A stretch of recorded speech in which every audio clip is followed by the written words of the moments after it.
Okay. So it is legs. No, what am I talking about? Legs was last session. We have, today is a rest day, but on rest days we do cardio and abs. So I'm doing cardio every day at the moment.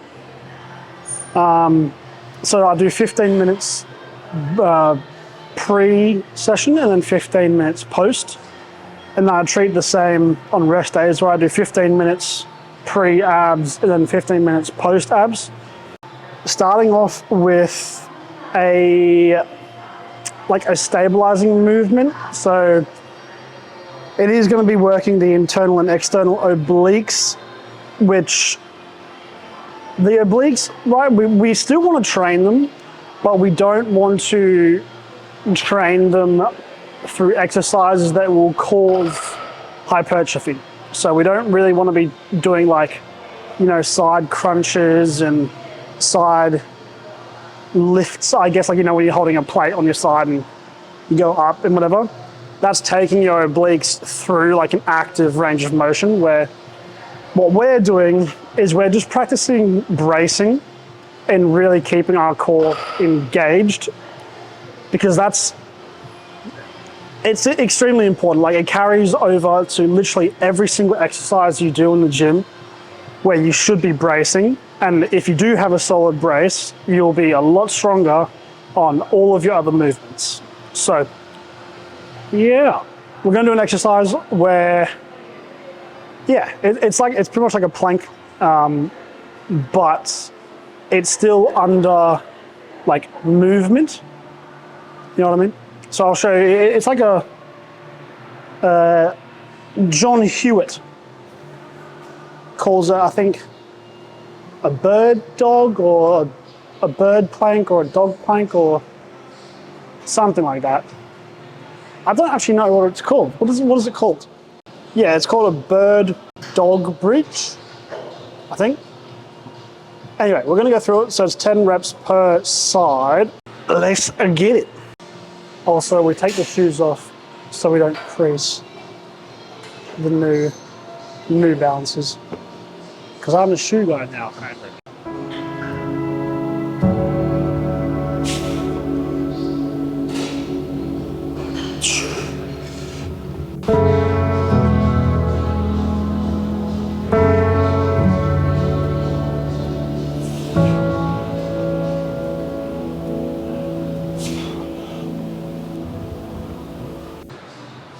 That set was way better.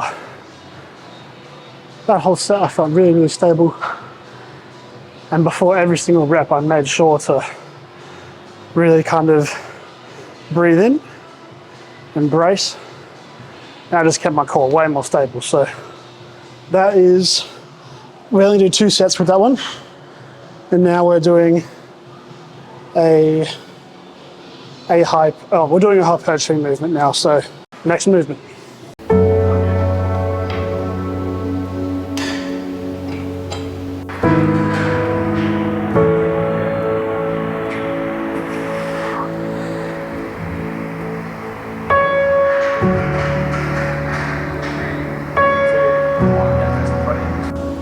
So the reason I do the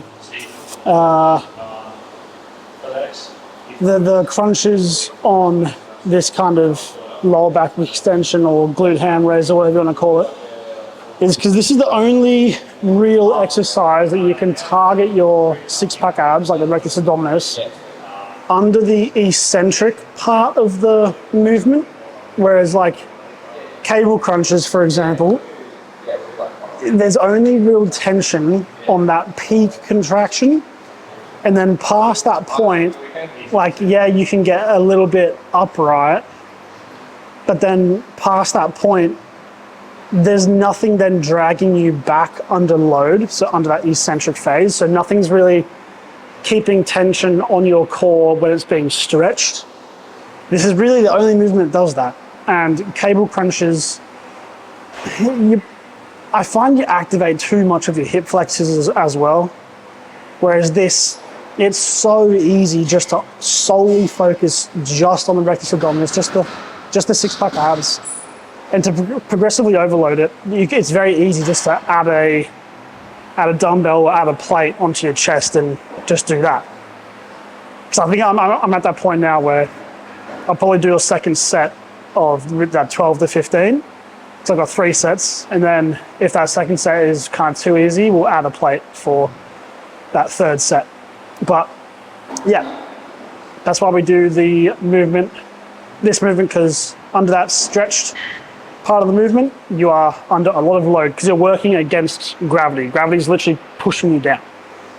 And then obviously you've got a weight on your chest when you want to add weight. So very good movement.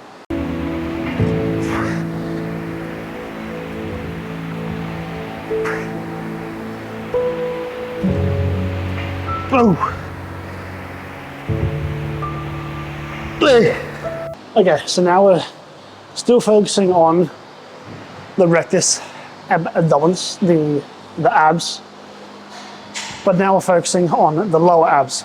So abs are a cool one where you can actually focus on like the different areas of the abs instead of just kind of doing, you know, like with the biceps, it really is just a curl and a hammer curl, and then working those in different ranges of movement where you have like your lengthened position, your shortened position, all that stuff. Whereas the abs, you can actually kind of focus more on your upper and your lower.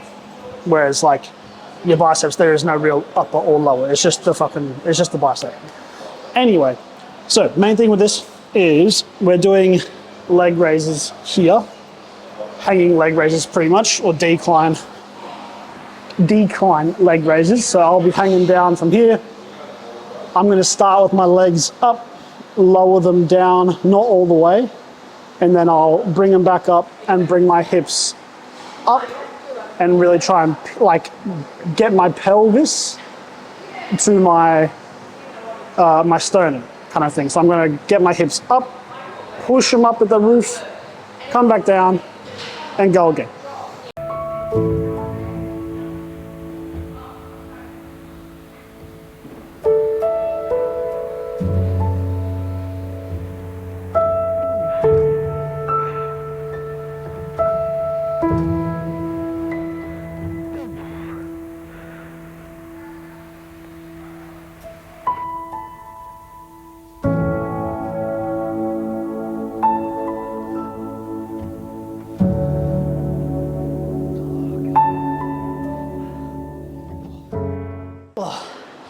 My lower abs are definitely way weaker than my upper abs because I find any kind of crunch movement quite easy, and like when I do cable crunches or when I did them, I could do quite a lot of weight. But then leg raises where the lower abs are engaged, they are like borderline impossible for me to do. Like I feel like I need to be doing them as a regression on like a flat bench, not a decline. But I don't want to do that. So we're just going to continue doing this until we become good at it. But yeah, if you can, try and get your hips up and like push to the roof. That will switch on your lower abs a little bit more, and then you'll get that bigger crunch. But for me right now, I just can't really do that. So we're nearly done. We've got 2 more exercises after this set, and then abs are done. Okay, so now we've got, that's pretty much all of our hypertrophy work done for abs now. So now we're doing 8 sets of vacuums for pretty much holding until can't do it anymore. So that's going to be around like 8 to 20 seconds. So 8 sets there. And this is more just to keep the waist like really, really, really tight and keep the waist pretty small and train that waist to really just stay in tight and give that really tight V taper. Because I find for me, it could just be like what I tell myself, but I feel like I don't really have a really kind of thin waist. where, you know, I feel like I could have a thinner waist, but again, that could just be like body dysmorphia. Who knows? But I'll show you what we do for vacuums. Okay, so I'm going to do the first like 2 sets with the shirt on, and then the last 6 sets I want to do shirt off, so I can see exactly kind of what I'm looking at and what I kind of need to work on. So main thing is you want to get all the air out, but still while tensing your core. So core on, bang, just like those planks where your core's on. And then as that's on, you're breathing all your air out.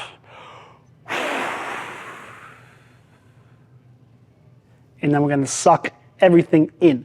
So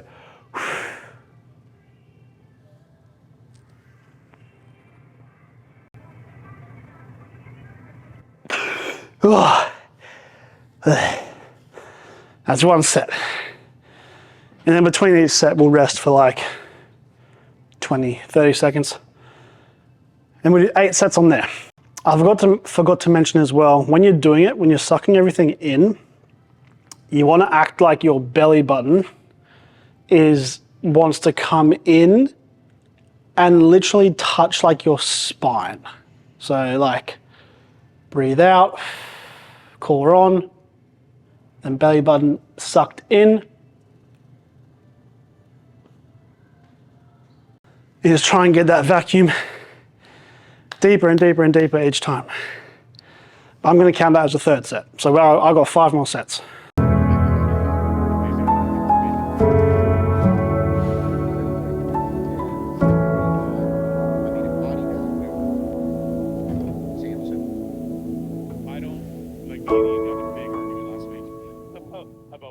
And even though, like, I am doing men's physique, and even though, like, vacuuming, it's not like you don't do it in men's physique, from what I know,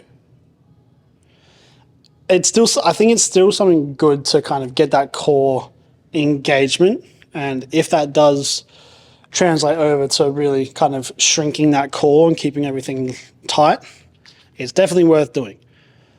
And down the line as well, like I want to be doing classic physique anyway, so why not practice now? You know what I mean? Anyway, I've got 4 more sets. So I'll do this one from the side and see how it's looking from the side.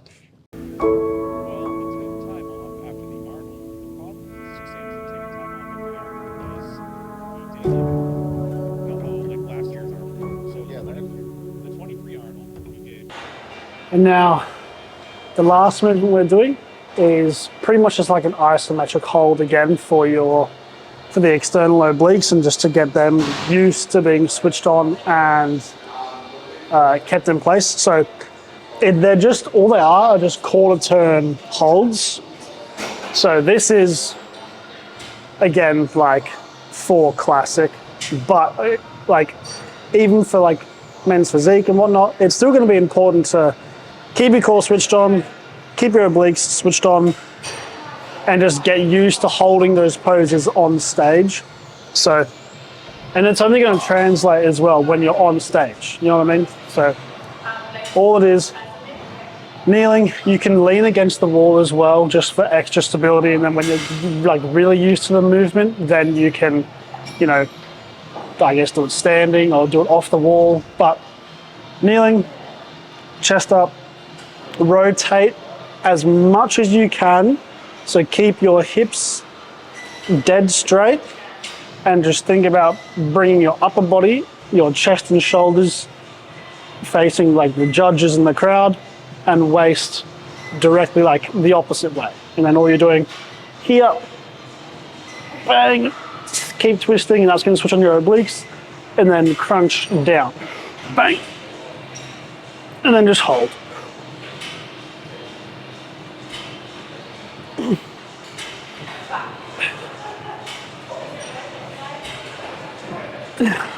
The 10-second hold, change side, and we'll do 5 sets each side. And that's it.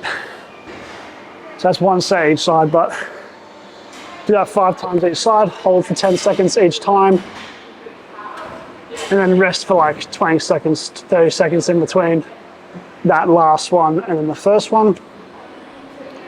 And that's abs done. So that's probably one of the most aesthetic ways to build your abs without getting that blocky look with your obliques. So obliques, main thing is to train them through more control and I guess like connection and just switching on instead of hypertrophy.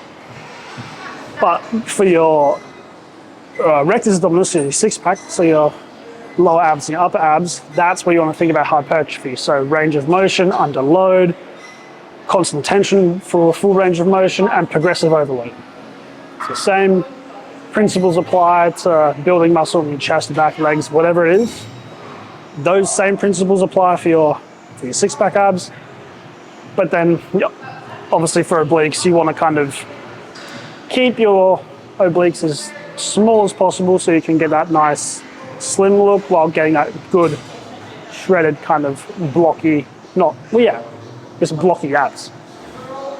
But yeah, that's everything. And then obviously the TVA, so transverse abdominis, for like your planks and your holds, just to help for bracing for all your movements as well. So that's like your planks and stuff. So that is abs done.